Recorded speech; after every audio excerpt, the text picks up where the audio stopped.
What if I told you that every country you've ever heard of, rich or poor, powerful or struggling, is drowning in debt? The United States owes over $30 trillion.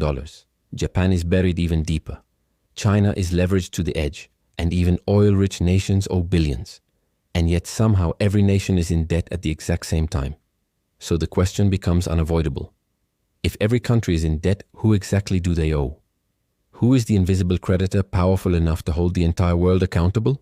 Most people assume countries owe each other, that the rich lend to the poor. But that simple answer collapses the moment you look closer. Everyone owes money. Everyone is borrowing. Everyone is paying interest. So where did this debt come from? Who created it? Who benefits from it? And what happens when the bill finally comes due? To understand the mystery behind global debt, we need to go back to the origins. Long before modern banks, before credit cards, before governments could print money by pressing a button. Debt in the modern sense began not with economics, but with war. In the 1600s, European empires discovered a painful truth. You can't conquer the world using cash. You need credit. You need promises. You need lenders. And so governments began issuing something revolutionary, promises backed by the power to tax an entire population. These promises became government bonds, the ancestor of every national debt we see today. Kings borrowed from wealthy merchant families, from goldsmiths, from early banks. And lenders realized something extraordinary. Loaning money to governments was the safest, most profitable business imaginable. Because unlike individuals, governments don't run out of money. They can tax, they can seize, they can force their citizens to repay. And this was the birth of a dangerous idea, that a nation can always repay its debts as long as it squeezes hard enough. Over the next few centuries, debt stopped being an emergency tool and became a permanent part of national growth. As the world industrialized, countries needed more money than they could collect in taxes. They needed railroads, armies, factories, ports, ships, electricity, infrastructure. So they borrowed, and borrowed, and borrowed. By the 20th century, governments realized they could borrow endlessly because they had created something even more powerful: central banks. Institutions that could create new money with nothing more than a signature. Treasuries that could issue new bonds. Commercial banks that could multiply money through fractional reserve lending. International lenders like the IMF and World Bank that could rescue entire countries in exchange for future payments. This was when debt stopped being a tool and became the foundation of the global economy. Debt became money and money became debt. And the more the world depended on credit, the faster the system grew, until it finally reached a breaking point. That breaking point began in 2008. The financial crisis exposed a terrifying truth. Banks had created trillions of dollars in credit based on unstable loans. When people couldn't pay, the entire global financial system nearly collapsed. Banks failed, markets crashed, economies froze. Governments stepped in to rescue the system by borrowing even more money. The result was a global explosion of national debt. The United States, Europe, and Asia all took on massive new loans. Confidence in the financial system was shaken, but the same system continued to run. Then came 2020. A pandemic brought the world to a stop. To keep economies alive, governments printed and borrowed trillions of dollars. Debt levels surged faster in 18 months than they had in 40 years. Inflation followed and still affects the world today. Prices rose, savings evaporated, currencies weakened, and many nations found themselves borrowing more money just to pay the interest on the money they already owed. We now live in a world where global debt exceeds $300 trillion. The number is so large it becomes meaningless.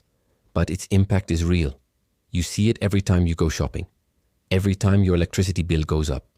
Every time your salary stays the same while prices keep rising. Debt feels invisible, yet it affects everything in your daily life. When governments borrow too much, they print more money. That creates inflation. When they owe too much interest, they raise taxes or cut services. When debt grows faster than the economy, growth slows, jobs disappear, and opportunities shrink. You pay the cost, even though you never borrowed a single dollar. Economists have tried every possible solution. Austerity, tax increases, spending cuts, stimulus packages, currency devaluation, balanced budgets, massive printing, debt restructuring. Nothing fixes the problem. Because the problem isn't the debt itself. The problem is the system. The global economy is built on the assumption that debt is necessary for growth. If governments stop borrowing, the economy slows down. If they keep borrowing, the debt becomes unsustainable. It is a paradox with no escape. So again, who is the creditor? The answer is more complicated than it seems. Countries owe money to their own citizens. Pension funds, retirement accounts, insurance companies all invest in government bonds. Countries owe money to commercial banks and investment funds, which profit from interest. They owe money to central banks, which create new currency to buy government debt. They owe money to each other. The United States owes Japan. China owes the United States. Europe owes China. It is a circular system where everyone owes everyone. But behind that complexity lies a simple truth. The modern creditor is not a country. It is a system. A financial machine made up of markets, institutions, investors, and central banks. A machine that never sleeps, never forgives, and never stops demanding payment. A machine that shifts the burden of every crisis onto ordinary people, through inflation, taxes, and reduced opportunities. Look at the modern world and the pattern becomes impossible to ignore. The United States now adds $1 trillion of debt every 100 days. Japan's debt to GDP ratio is over 250%. China's hidden local government debt may exceed $12 trillion. Developing nations spend more than half their tax revenue just paying interest. No matter where you look, the story is the same. Rising debt, rising interest, rising pressure. And history has shown that every empire that drowned in debt eventually collapsed under its own weight. Rome, the Ottoman Empire, France before the Revolution, the Soviet Union. Debt is a force that bends nations until they break. Here are the 3 truths we are left with. First, debt is not an accident. It is the design of the system.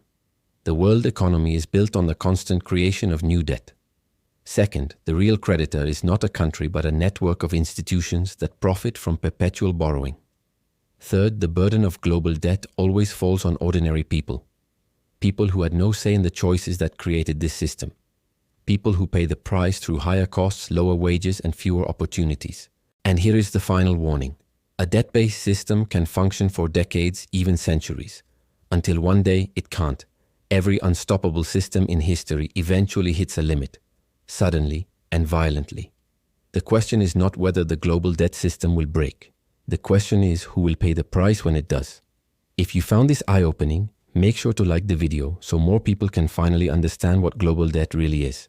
And subscribe, because in the next episode we'll explore the one event that could trigger the next global financial meltdown.